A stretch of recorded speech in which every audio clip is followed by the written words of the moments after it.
বিভিন্ন গণমাধ্যম, সংবাদপত্রের মিডিয়া হাউসগুলো যেন কোনো ব্যক্তির, ব্যবসায়িক বা কোনো পুঁজি মালিকের পুঁজি রক্ষা, কোনো রাজনীতিকের রাজনৈতিক স্বার্থ রক্ষা, অর্থনীতি এবং দুর্নীতি লুটপাটের পাহারাদার হিসেবে অনেক কর্পোরেট হাউস গড়ে উঠেছে। মিডিয়াকে তারা সেই স্বার্থে ব্যবহার করছে। একটা ট্রেড ইউনিয়নের, বাংলাদেশ ফেডারেল সাংবাদিক ইউনিয়ন একটা ট্রেড ইউনিয়ন আন্দোলনের নাম। একটা ট্রেড ইউনিয়নের প্রধানত দুটো কাজ থাকে, যেটা আমাদের সাংবাদিকরা বাকের ভাই উল্লেখ করেছেন। একটা হচ্ছে সেই পেশার মানুষের দুঃখ কষ্ট, জীবন জীবিকার দাবি আদায়ের সংগ্রামকে এগিয়ে নেওয়া।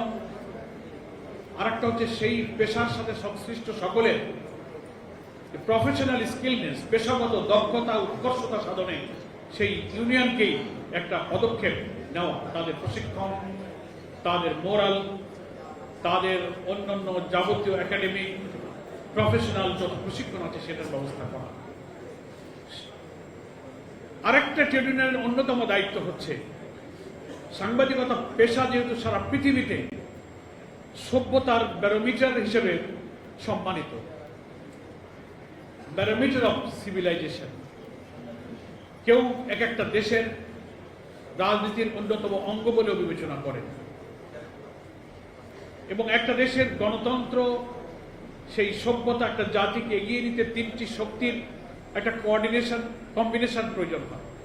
তার মধ্যে একটা হচ্ছে সে দেশের গণমাধ্যম, দুই হচ্ছে সে দেশের রাজনৈতিক দল, তিন হচ্ছে সে দেশের জনগণ।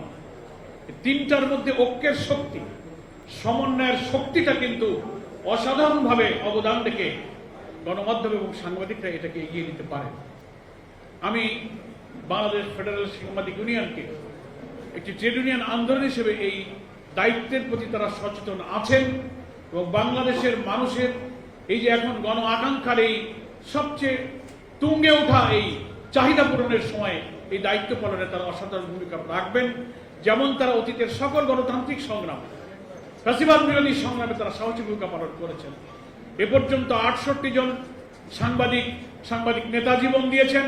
ফ্যাসিবাদ বিরোধী সংগ্রামেও তারা 6 জন শাহাদাত বরণ করেছেন। এটা বাংলাদেশের ইতিহাসে ফ্যাসিবাদ বিরোধী আন্দোলনে স্বর্ণাক্ষরে লেখা থাকবে।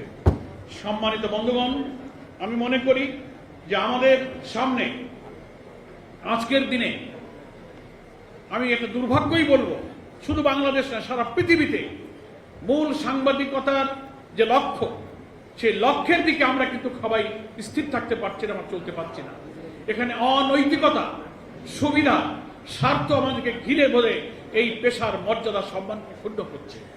আমরা দেখতে পাচ্ছি বাংলাদেশের সাংবাদিকতার দিকেও যদি তাকাই, বিভিন্ন গণমাধ্যম, সংবাদপত্রের মিডিয়া হাউসগুলো যেন কোনো ব্যক্তির, ব্যবসায়িক বা কোনো পুঁজি মালিকের পুঁজি রক্ষা, কোনো রাজনীতিকের রাজনৈতিক স্বার্থ রক্ষা, অর্থনীতি এবং দুর্নীতি লুটপাটের পাহারাদার হিসেবে অনেক কর্পোরেট হাউস গড়ে উঠেছে। মিডিয়াকে তারা সেই স্বার্থে ব্যবহার করছে। অথচ আমাদের সাংবাদিকতা পেশার মূল কথা ছিল সমস্ত সত্য সংবাদকে পরিবেশন করা, সাদাকে সাদা বলা, কালোকে কালো বলা। আমরা তা বলতে পারছি না। আমরা একটা কর্পোরেট হাউসের দিকে তাকিয়ে, একজন পুঁজিপতির দিকে তাকিয়ে, রাজনীতির অঙ্গনে বিশিষ্ট কোনো ব্যক্তিত্বের দিকে তাকিয়ে আমরা অনেক সময় সাদাকে সাদা বলতে পারি না, কালোকে কালো বলতে পারি না। আমরা সব কিন্তু একটা অন্ধকারের ধোঁয়ার মধ্যে ঘুরপাক খাচ্ছি। আজকের এই বার্ষিক সাধারণ সভায় আমার আবেদন থাকবে, নতুন বাংলাদেশ গঠন করতে গেলে সাংবাদিকতার এই মহান পেশার ঐতিহ্য, সোনালী অতীত, যারা এখান থেকে বিদায় হয়েছেন, অনেকের নাম আজকের এই স্মরণিকায় স্মরণ করা হয়েছে, সমস্ত রক্তচক্ষুকে উপেক্ষা করে সাংবাদিকতার মহান পেশাকে উজ্জীবিত করার জন্য তারা তিলে তিলে ত্যাগ স্বীকার করে জাতির কাছে অবিস্মরণীয় হয়ে রয়েছেন। এখনকার যারা সাংবাদিক নেতৃবৃন্দ আছেন, আমারও সাংবাদিকতা পেশার সাথে কিছুদিন সম্পৃক্ত থাকার সুবাদে আমার মধ্যে এই ব্যাপারে একটা আবেগ তৈরি হয় যে আজকে সাংবাদিকরা যদি অনেক কিছুই স্বার্থ তারা ত্যাগ করেন, কম খেয়ে কম করে স্বার্থ ত্যাগ করে জাতির জন্য ত্যাগ তিতিক্ষার যে উদাহরণ আপনারা তৈরি করেছেন, আসুন আমরা একটি নতুন বাংলাদেশ বিনির্মাণে জাতীয় ঐক্যের জন্য সবসময় পলিটিক্যাল লিডার আহ্বান জানান। আমরা সমস্ত বেড়াজাল ছিন্ন করে সেদিকেই আমাদের এই পেশাকে এগিয়ে নিয়ে যাওয়ার জন্য চেষ্টা করি। আমাদের রাজনৈতিক দলগুলোর মধ্যে ভিন্ন ভিন্ন কর্মসূচি, পথ, পন্থা, লক্ষ্য উদ্দেশ্যের কারণে কিছু ভিন্নতা থাকবেই।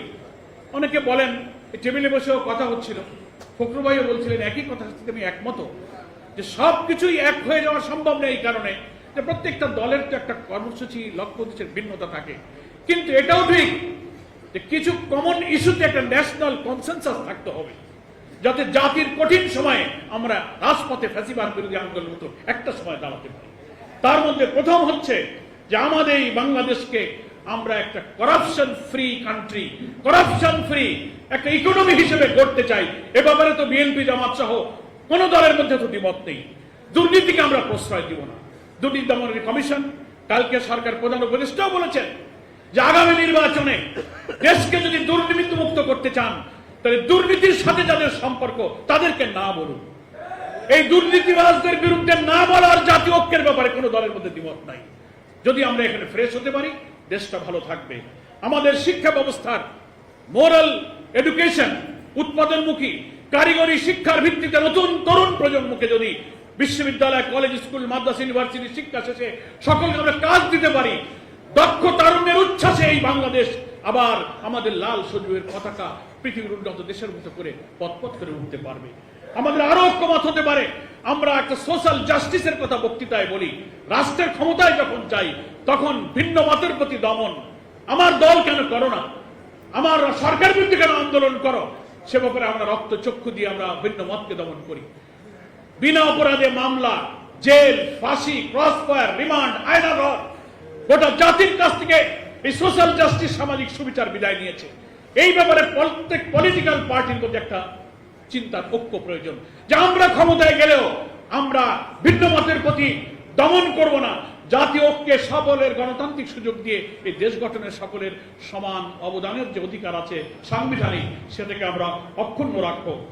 অর্থনীতি, শিল্প, ব্যবসা বাণিজ্য, ট্রেড ইউনিয়ন, কলকারখানা, আমদানি রপ্তানি, ট্রেড, এক্সপোর্ট, ইম্পোর্টের চাকাকে সচল রাখার জন্য যে একটা কনজেনিয়াল অ্যাটমসফিয়ার প্রয়োজন, সহায়ক পরিবেশ প্রয়োজন, যে কোনো মূল্যে যে কোনো দলের কমিটমেন্ট হওয়া উচিত যে আমরা রাষ্ট্রের দায়িত্বে গেলে শিল্প, অর্থনীতি, ব্যবসা বাণিজ্যকে সহায়ক রাখবো।